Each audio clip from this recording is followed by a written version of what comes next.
Hi, this is Scott Silverman, and it's May 5th, 2024, and I'm here with our next speaker, April Elliott Kent for the NCGR North Atlantic Florida Chapter. And April will be lecturing on the always interesting topic of eclipses. The name of the workshop is called Living in Circles, Working with Eclipses in Your Birth Chart. The event will be taking place May 8th, 2024 from noon to 18th.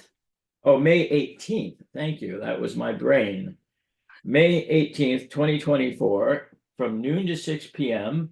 Eastern Time, and it will be a Zoom workshop. So let's see. April, how many workshops have you given to our chapter, the NCGR? You really are one of our favorite and Oh, repeat that's so speakers. nice. I think it's several times. I think I did one on progressions and I did one on the, starting the year right. And I did one on the sun and those maybe 3 times. Yeah, I'm not All sure if it's right. better So than this is that. going to be number 4. All I right. love it. I love speaking for this group. And we love having you. Oh, So thank you. I'm just going to read the little blurb about the workshop just to reaffirm in the minds of our viewers what's happening. Eclipses can seem scary, but they actually offer rich insights into the birth chart and tremendous opportunity to map change in the lives of our clients. As eclipses move through the signs of the zodiac and the houses of the birth chart, shifting signs every 18 months, they show us which areas of life currently demand your attention and engage your willingness to change. This workshop explains what makes eclipses special, takes a close look at the 2024 eclipses, and offers interpretations of eclipses in the houses of the horoscope and in aspect to natal planets. Plus, we'll be covering prenatal and progressed eclipses. So, April, I think I'd like to start there with you, if I might. Sure. By the way, the eclipse, the website, if you go to the astrologyflorida.com website, you can find more details for this workshop. Do you have the information listed on your website too, April, or not? I have the upcoming eclipses listed. If you go to bigskyAstrology.com/eclipses and you look in the right sidebar, or if you're on your phone, they're at the bottom of the page. But we have a script on there that shows the next solar and lunar eclipses. Great. And is there a link to this workshop on your website Yeah, as I think well? it's under, I think I have that listed in my events section. So if you go, yeah, bigskyAstrology.com. and go under about on the menu bar and go down to events. So that's how you find that. Fantastic. Tell me now, what is your take on prenatal eclipse points? Could you explain what a prenatal eclipse is and then how they impact our lives according to your experience and research? Well, the prenatal eclipse is just the eclipse prior to your birth. There'll be one at least within 6 months prior to your birth. And you might have a solar one and a lunar one.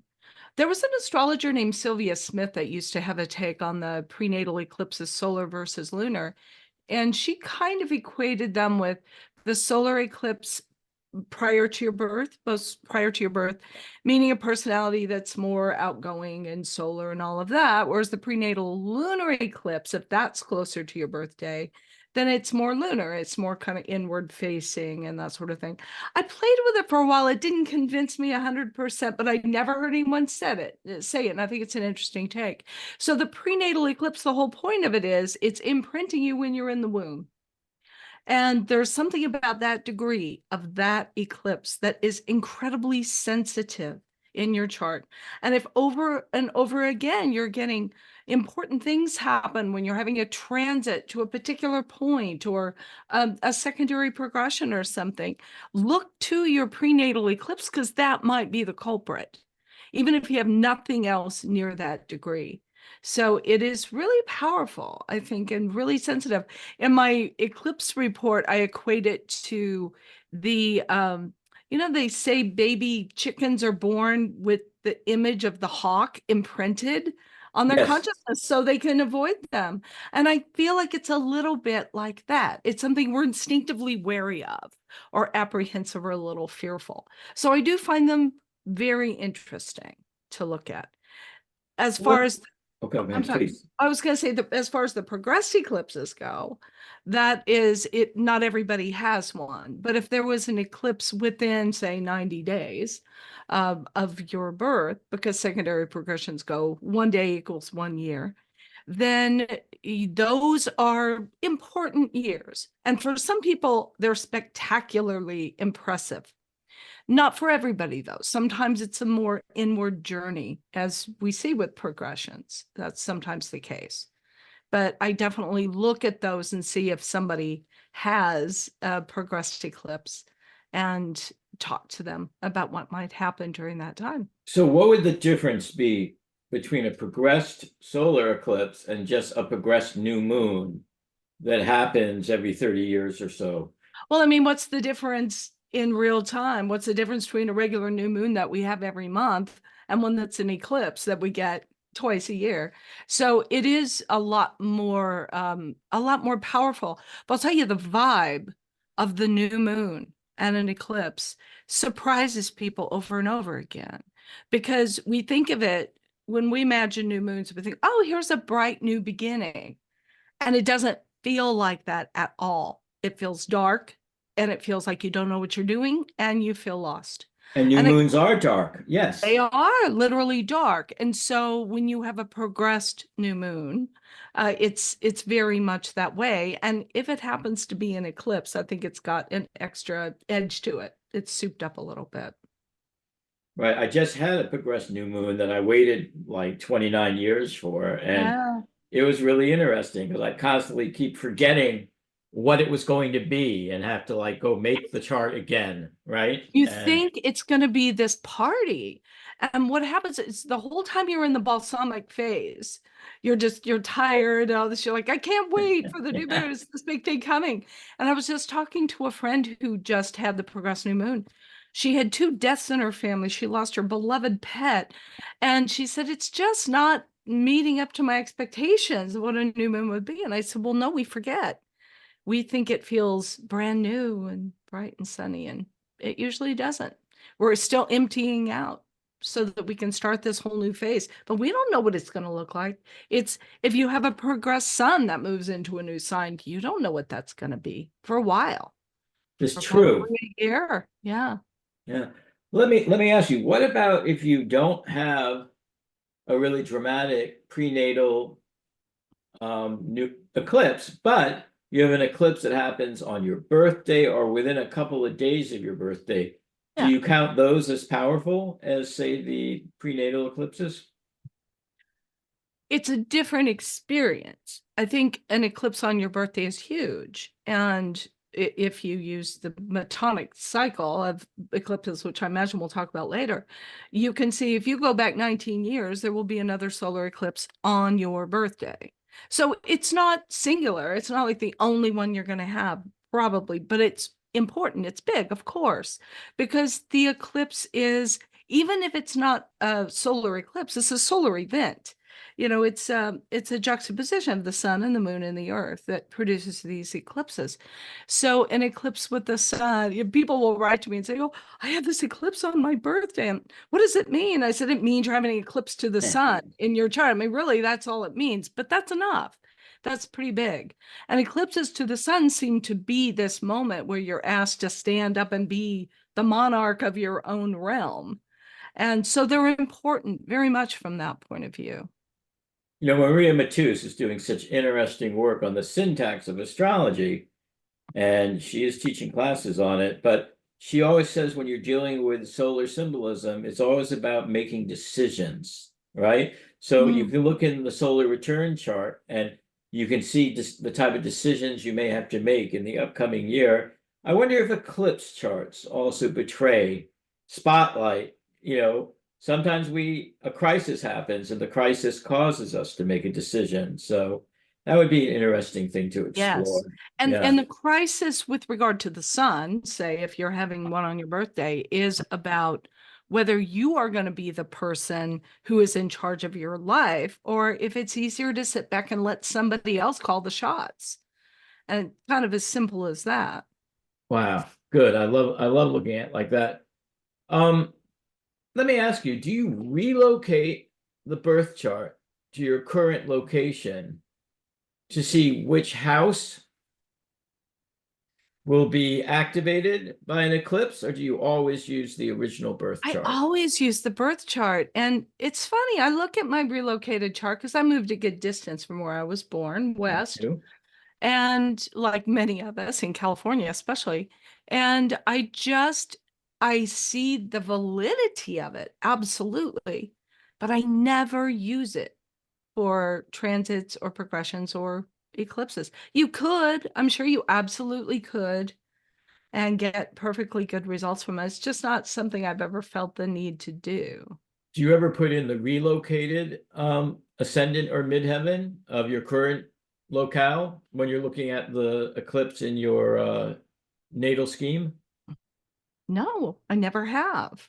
I might in the back of my mind if there were one exactly on my relocated ascendant at like 8 Scorpio or something. I'm sure we had an eclipse right on that spot. It might jar something in my memory, but no, I don't really work with it. Again, I'm not saying you can't, and I think you can get very good interpretations. It's just not something I do. Well, I'm sure at this point it's streamlined. You do what needs to be done, right? That's exactly it. Yeah. Yeah, particularly with eclipses. Now, I wanted to ask, this workshop is really geared towards both intermediate and advanced astrology, but astrologers. But will a beginning astrologer, someone just learning the ropes, will they find something to help them better understand their chart in this I think workshop? if people can count to 9, they can get something out of it. No, and I'm not being facetious. It's if you want to just work with the cycles of astrology, you can actually get a lot out of those. But certainly you're going to get a lot more, obviously, if you can tell where a planet is falling in the chart, which is still really challenging for a lot of people who aren't using whole sign or something like that for their house system. Well, I didn't Um, even think of the whole sign versus Placidus question, right? Because yeah, do you look at a couple of different house systems when you're evaluating? No? no, I use what I use for Which is everything, what? Placidus? which is Coke. Coke. All Unless right. somebody requests, because I always give people the option, what house system do you want? And if they don't know anything about house systems, they just go with mine. And a few old holdovers from the late 80s when I was starting to learn who Coke was the whole thing then. So a few people will request it, but no, most people request Placidus or whole sign if they're asking for something else. And I'm fine, whatever they want to use I for. remember Debbie Kempton Smith, who wrote the first astrology book I ever read, used to say things go better with Coke, right? I agree with her on that. I like my house system, as we all do. So when you're looking at the eclipse, do you find that there's no difference in terms of significance of looking at the sign the eclipse falls into versus the house the eclipse falls into in the natal framework, or do you pay Well, more credence to the actual house? well, the house and the aspects to the natal planets. Yes, The sign is interesting, but that's everybody's experience. So it's something we're experiencing as a culture at the time for 18 months. I find that, it's a collective experience. yeah, Yes. and that's fantastic. And but if I want to look at the houses of your chart that's falling in, because that's where your experience is going to be. That's what the houses are about. Where is it happening for you? Where are you learning these lessons? But also the eclipse point in close, hard aspect to the natal planets is huge. Yes. And I use conjunction, square, and opposition, period, within 4 degrees.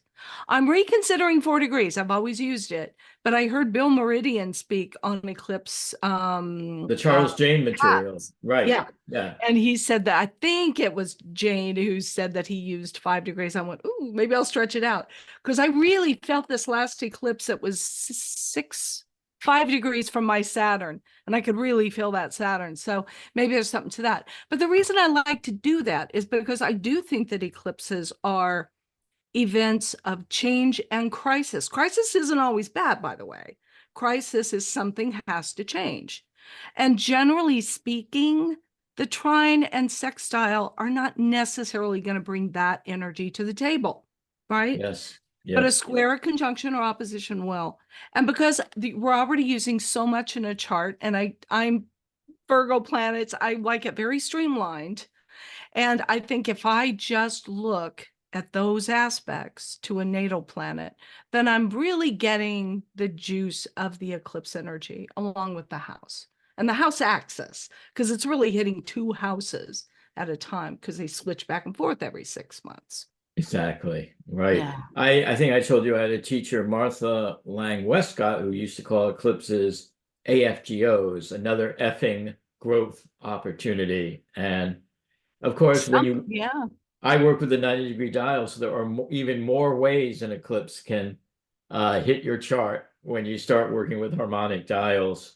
Mm-hmm. Um, what do you find happens when the eclipse is part of a larger chart configuration, whether it's activating a natal or transiting grand trine or grand square or just even T square? Do you find that it totally colors and transforms your understanding of how the eclipse is going to be manifesting in your client's life? I think anything hitting those kind of configurations, you get this whole sort of system that gets set off. It's more important to me if an eclipse is making one of these very close aspects to a natal planet that is in a difficult configuration with something else, and that can just be a square. So if you have a natal Venus Pluto square and you get an eclipse that comes along and it's right on that Venus, or it's very close to that Venus, even if it's not aspecting Pluto, because it's a wide aspect natally, you're going to get that reflex. That resonance, Yeah, right? Yeah, yeah. absolutely. Well, we all were aware, of course, this April eclipse that just like embraced us. That Almost. Chiron was conjoined the sun, the moon, and everything was in Aries. So that was part of the universal experience. It's interesting. I think someone told me the asteroid Urania was also conjunct Mm. Chiron and the sun and the moon, which Mhm. that slipped by me. So when we're evaluating the eclipse on an individual level, we're looking where it hits our natal chart. But certainly, I don't think we could have evaluated this last eclipse without looking at Chiron and Aries. What do you think?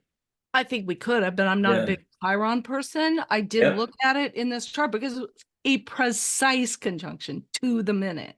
I'm like, Right. okay, I will not ignore this. This is important. And I looked into that, but I've never felt, but this is my personal bias. And with all respect to people that like to use all kinds of asteroids, they're just not my thing. And I have never been sufficiently impressed by any of them to think I cannot do a chart reading without that. I have never felt that way about any of them, but I can see the value in all of them. But I can't read a chart that has all that stuff in it. Right. It makes my brain explode. We have to do what works for us because that's Yeah, what's going to work for the client as well. exactly. Exactly. Let's talk a little bit about Saros cycles and the Metonic cycle. Do you use both? Or I know you mentioned the Metonic cycle is key to your work. Could you tell us a little bit about that? Well, the difference between the Saros cycle and the Botanic cycle is not just a difference of 1 year, although it is that the Saros cycle is an 18-year cycle and the Botanic cycle is a 19-year cycle. The Saros cycle to me is the long game of history because Yeah. it unfolds over centuries. Whereas the Metonic cycle is maybe going to be closer to about, let me think how many, it's in the neighborhood of 80 years or something like that. But the reason I use the Metonic cycle is you get repeats of exactly the same degree on a regular basis every 19 years. And I think I was telling you before we started recording that if you have a birthday on April 8th, of course, we just had an eclipse at that degree. But if you look back 19 years on the April 8th, sure enough, there is a solar eclipse at that degree. To me, that's very significant because that's my focus. I'm a natal astrologer and I want to see where it falls in their chart. and what it's aspecting. If it's in the same house aspecting the same natal planets every 19 years, it's important to me Yes. to look at. Whereas the serocycle is great. And I have Bernadette Brady's wonderful book, Predictive Astrology, The Eagle and the Lark, where she tracked back to the first eclipse in each of these serocycles and looked at the chart for them and delineates the whole energy of that serocycle based on that chart, which I With have no problem midpoints, with midpoints, It's yes. fascinating. She's brilliant. It's great work. I have not found as much as I wanted to on a natal level. I have not found the resonance of those delineations for me super predictably. So I respect it. I think it's interesting. I think for mundane astrologers, it must be spectacular. For me, with my time span with people of 80, 90 years, whatever it is, I just don't always find that it gives me the information that I'm looking for. We had a speaker within recent memory, Corey Varlin, who came out with a book called Where Dragons Dance, where she looks Right. at the lunar serocycle, and she Mhm. did find that resonance with natal charts, working with the lunar serocycle. So if you get a Mm. chance to sit down and look through this book, I'd love to know what you think. Yeah. And unfortunately, we were plagued by terrible technical difficulties during that meeting. So Too bad. I don't know if the tape came out or not. But that's interesting. I think it would be interesting if you found that resonance using the lunar serocycle, the lunar eclipses, and a lot of people Maybe. only work with the solar ones, right? Mm-hmm. Yeah. Let's see.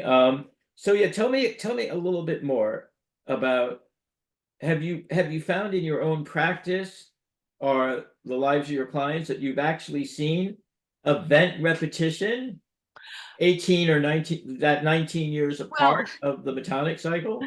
here's what I like to say. I like to quote Mark Twain, who said, history doesn't repeat itself, but it rhymes. And what you I see, love because that. if somebody loses their father on a solar eclipse, that's the one father. They're not going to lose another father 19 years later, right? So you have to look for, well, what's the theme? What's the bigger theme here? I did have a wonderful example I might mention in the talk because it actually got me on the road to eclipses. Somebody who had one child, had one son, and then she divorced and she remarried a man with children. And his wife suddenly died, and they got the kids. They got these 3 kids. And it was the eclipse exactly the same degree as when she had had her child. Wow, that's a great Yes. example. Oh my Yes, God. because she wasn't pregnant again. She didn't have another physical child, but that happened. So you do see stuff like that. Now, I will say the way eclipses appear to work after all my years of working with them, they will really rattle you early in life. And as you keep repeating the cycle, sometimes it isn't quite as dramatic. And I think it's because you've mastered some of those themes. But what eclipses have done for me is teach me so much about people's actual charts. Because an eclipse aspecting their Venus was something you think you know what Venus means. You know everything that Venus is going to bring, and it will surprise you when an eclipse hits it. So it's wonderful to be able to go back in these cycles and talk to people about the history of eclipses near that point, because it surprises you the things that'll come up that you would not have anticipated, say with Venus, but it's sure part of their Venus. Wow, I So love it's that. And very whether specific. whether it's ringing symbolically true on a universal level, if it's ringing on that specific level, you must pay attention. Yeah. Yes. Yeah.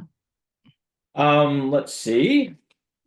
Astrocartography maps of the eclipses and the eclipse paths. Do you look at those or check those out in your work? I never had, but I was telling you before, I watched Bill Meridian's video and started to learn. I've been playing around in SolarFire to find the paths of it because I've never really paid attention to the path because I don't. Obviously, it must be a very powerful experience to be physically in the path of a total eclipse. I have not had that pleasure yet, but I'm sure it's a spectacular event.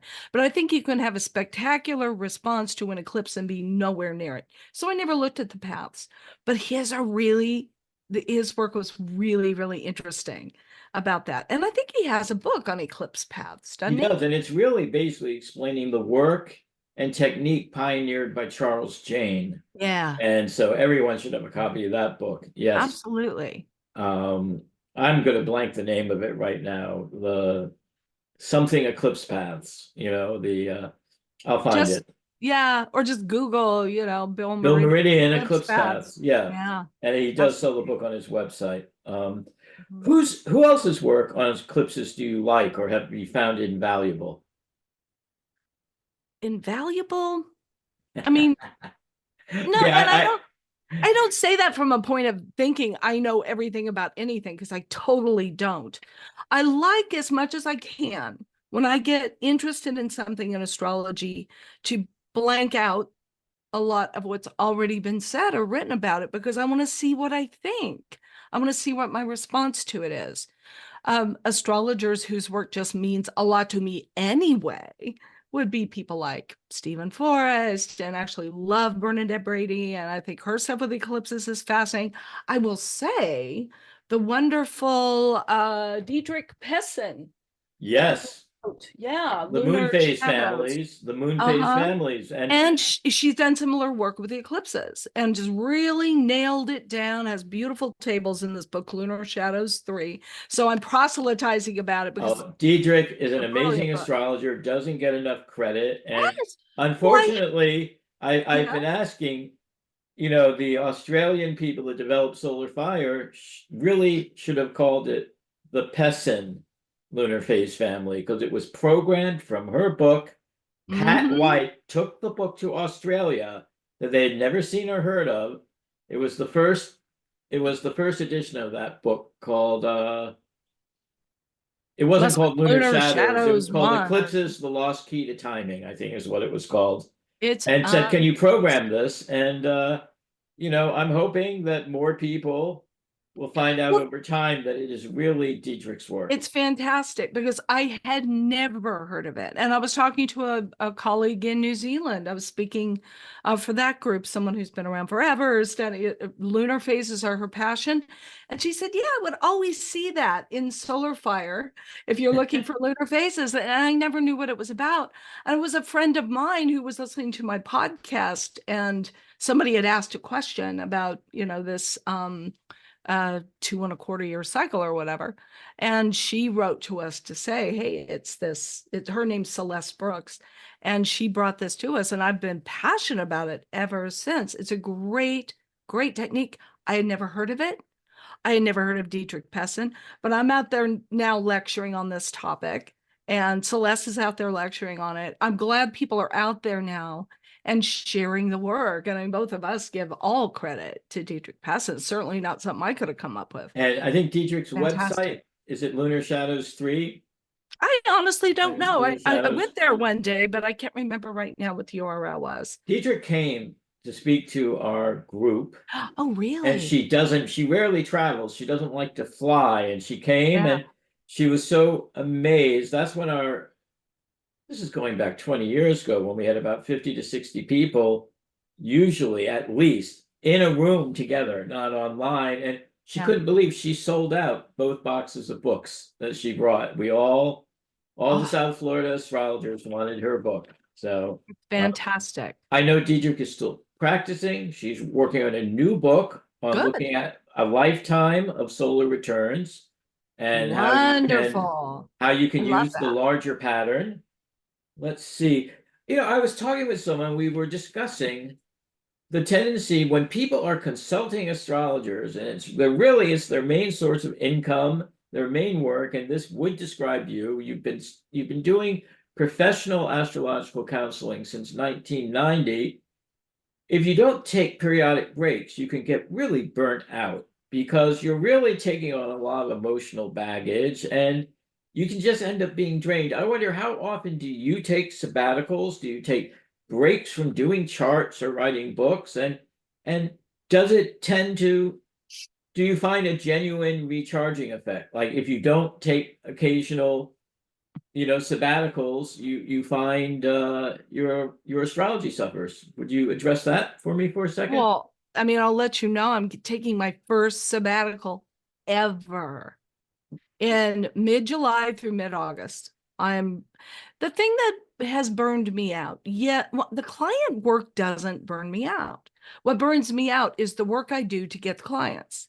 So I write a weekly column. I Your do, podcast I have my podcast every week, and it's a grind. It is a full work day every week. over time, it becomes a grind, right? Yes. Yeah, yeah. And it's taken a while to get here. I've been doing the column since 2018 and the podcast since 2019. But it's exhausting. And I know my work has been suffering. And the other thing that suffers is when I wasn't as busy and I was doing this work, I had a lot more time to really think about things. And I wrote these very beautiful, thoughtful essays. And now it's like I'm really So, pounding. would you write out your reports for clients, or Oh, would you no, no, meet no, with no, them? not No, for okay. clients. No, Yeah, no, no, yeah. no, no, no. And it actually energizes me working with clients. Face to face, right. What Yeah, about, did you mention that you sell an eclipse report on your website? yeah, I have an Tell me eclipse. about that. I've forgotten all about that. So this is Well, on we wrote topic. that. We wrote that back in 1995, and it started out very small. And my husband, thank goodness, is a programmer and Lucky you. figured out how to do astrological programming, which was not easy for either of us.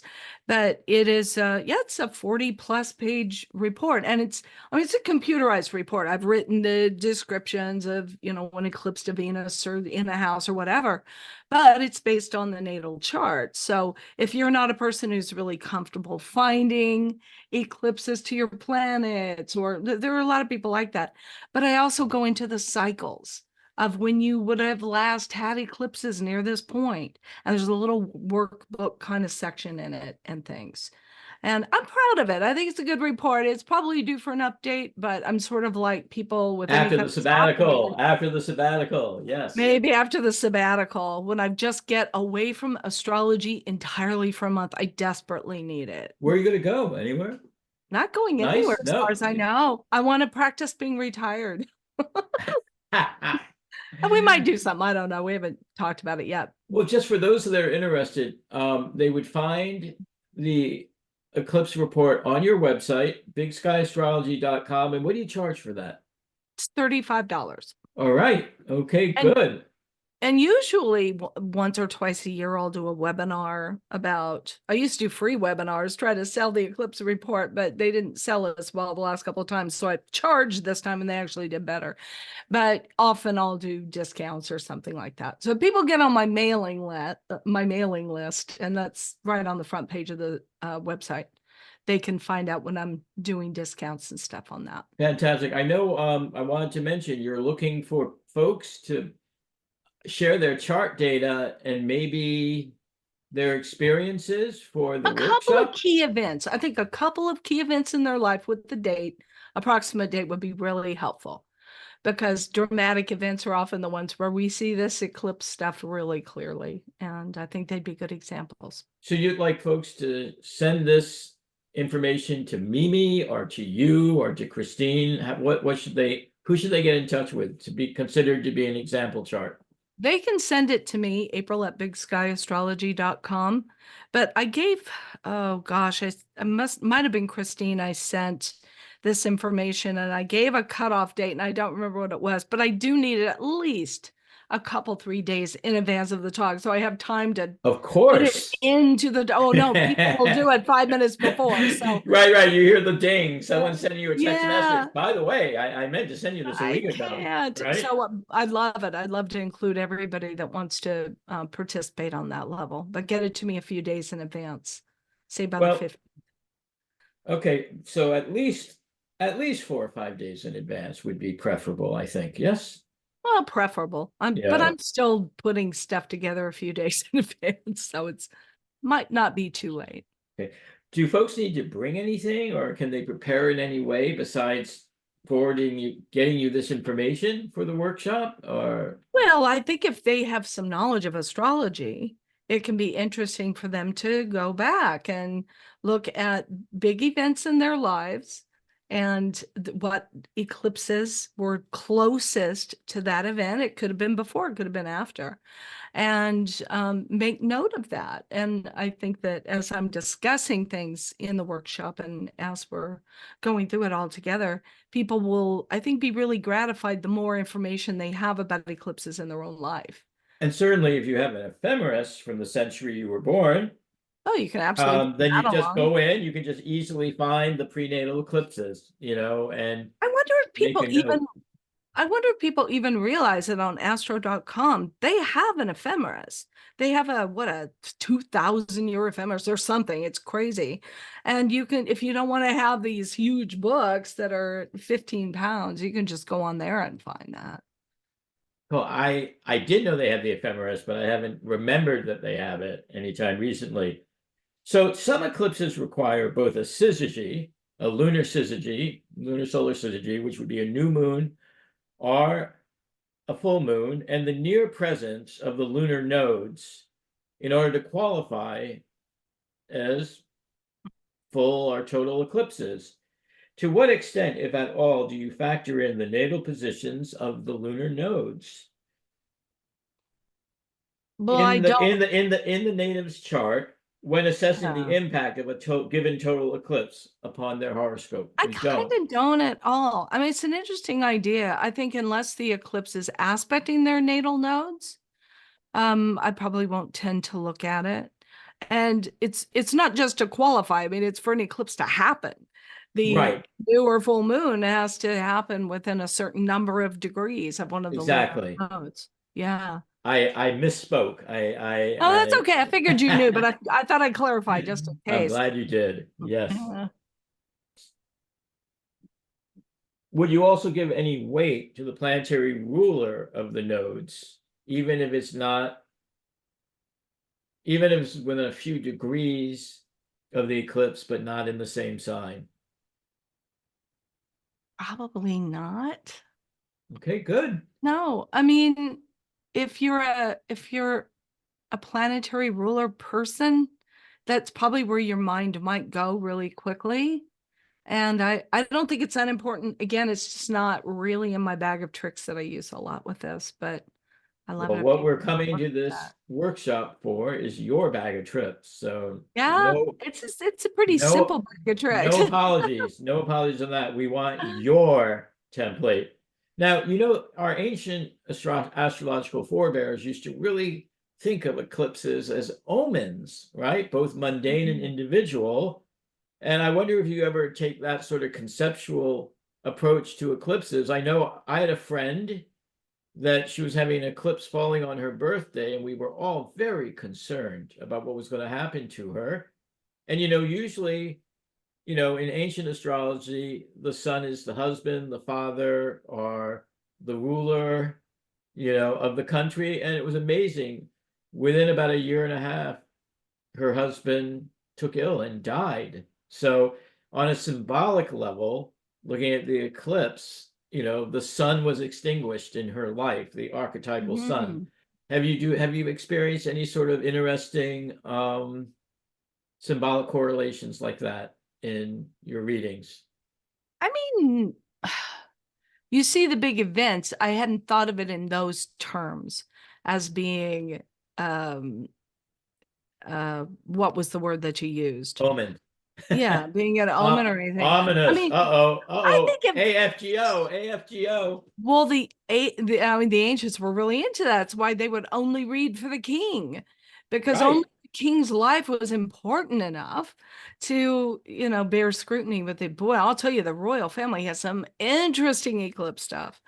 The queen looks I think they fascinating. hold those babies in until there's going to be an eclipse I think sometimes, so. right? Yeah, it's But it fascinating. does bring up the idea, the historical idea we all used to talk about a lot, and then people moved on of the eclipse charts were really only done for the king, right? Mhm. And if the eclipse was hitting the king's chart and the king represented, the nation, they would go out and find someone, a commoner, a beggar, someone that wouldn't be missed, and they would crown him king, and he would be the substitute king and function as a proxy, I right? So love that.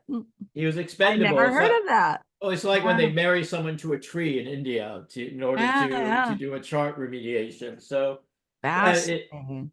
it is interesting. Wow. There's so much amazing eclipse lore. Let me just show you this book you might like. Hold on. No, no, no, no, no, no, no.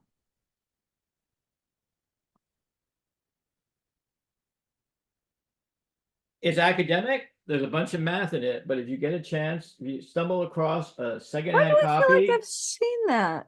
it's sort of Uh, going around the astrology community, even though it wasn't written for astrologers. So it's called Chasing Shadows by Clemency Montel, and the subtitle is Mathematics, Astronomy, and the Early History of Eclipse Reckoning. Fascinating. I think you'll like Thank it. you. Yeah. Now, I think we should draw this to a close, but I want to mention your website again, bigsky.astrology.com, your weekly Big Sky Astrology podcast. Now, do you do that with someone else or is it just you these days? I thought you I had a co-host in the beginning for the first couple of years, but I do it solo now. yes, and that's okay. It's a lot of talking for one person for a half an hour, but I've but it's gotten easier to used to it. schedule. It's easier to schedule the Yeah, recording yeah, sessions. Yeah. yeah. You've studied astrology since 1973, so you would have been pretty young then, I think. How did I you was start 12. studying? How did you start? What's got you on this path? Well, like everybody did, Linda Goodman's sun signs. I went over to my stepbrother's house and it was sitting on a table. The most I knew I was a Leo because my cousin told me that. But yeah, I picked that up and I was off to the races. You'd be surprised how many people say that to me when I ask them about their history with astrology. Around 12, you get your first Jupiter return.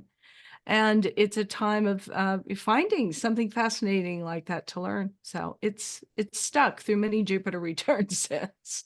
How cool. Well, you're Yeah. the published author of 3 books, and I think they all might be available on Amazon. So we have Astrological Transits, The Essential Guide to Practical Astrology, and Star Guide to Weddings. Are these all still in print? Star Guide to Weddings has mercifully gone out of print. I think they're still selling an e-version of it, and the rights have reverted to me, and I've thought of reworking it. What happened with that book was I was told I was writing a book about marriage, and then Yeah. they decided to sell it as a book about getting married. And it doesn't have any of the information that I would have included about how to choose a wedding date or any of that. It has none of that. You should So redo it. It is important. A lot of people are out at sea of how to choose a great wedding date and something that yeah. was simple and pragmatic. I remember you had that great little booklet and you were kind enough to send me a copy about when will you marry? And it was something you printed Yeah. up for, I think, a UAC It conference was or the first something. UAC I spoke at in 2012, and I've still got a few of those. Yeah, that's a different story though. I mean, that's looking at the trends of when marriage is likely as opposed to when you should elect to get married. And I used to do that. That was most of my business for many years, was Oh my choosing. goodness. I'm actually Well, doing a workshop for OPA on that oh, when? in July. I think it's July 14th. I haven't spoken on that in years, but they chose that topic. Oh, So I'll try to be there. I think it's a great little booklet you put out. If someone wants it and they write you, what's the exact title? I might have oh, gotten the that's title wrong. actually that particular book is available through Amazon. It's just called When Will I Get Married? It's a Okay. tiny little, it's like I a book. know. Hey, Yeah. you put the just the Yeah. facts, ma'am, But as I have on my website, I have a free tutorial about choosing wedding dates. I have a more expanded package called the Wedding Date Workshop, which has a couple of videos and really walks people through it. So people know some astrology but they just don't know the astrology for that. I have resources available. They're just not in that book. So okay, cool. Well, once again, the workshop is called Living in Circles, Working with Eclipses in your birth chart. And to find out more information, you can go to April's website, or you can go to